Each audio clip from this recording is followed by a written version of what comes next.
Shalom Bapak Ibu, Saudara-saudari yang dikasihi Tuhan Yesus Kristus. Kita berjumpa kembali dalam kasih Tuhan kita, Yesus Kristus.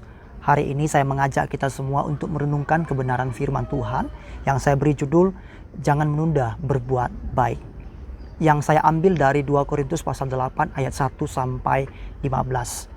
Bapak Ibu, Saudara-saudara yang dikasihi oleh Tuhan Yesus Kristus, kalau kita membaca secara keseluruhan perikop 2 Korintus pasal 8 ayat 1 sampai 15. Di sana Paulus berusaha mendorong orang-orang yang ada di Korintus untuk segera merealisasikan perbuatan baik mereka, yaitu membantu orang-orang yang sedang mengalami penderitaan atau kekurangan di Yerusalem.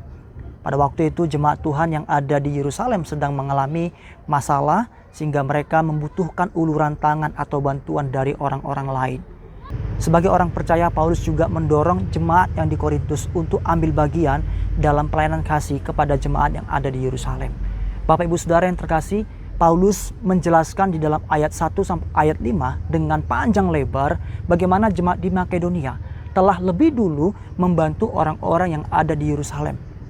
Hal yang menarik dari jemaat di Makedonia, mereka sedang mengalami banyak penderitaan pada waktu itu. Tetapi semua itu tidak mengurung niat mereka untuk berbuat baik, memberikan bantuan kepada jemaat yang ada di Yerusalem.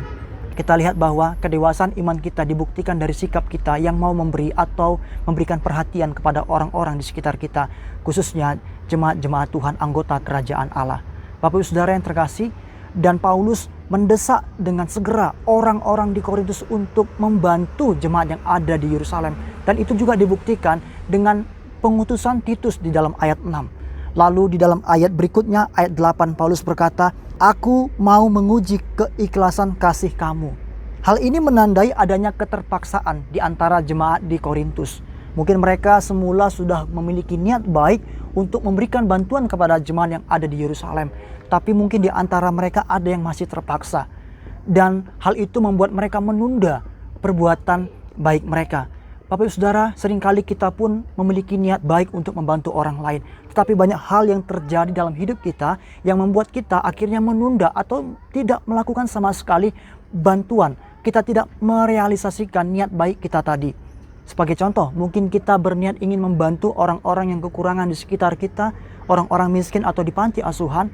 Tapi karena kita memiliki keinginan lain untuk membeli sebuah kamera yang hebat atau mewah, sehingga niat baik kita untuk membantu orang miskin tadi akhirnya harus tertunda.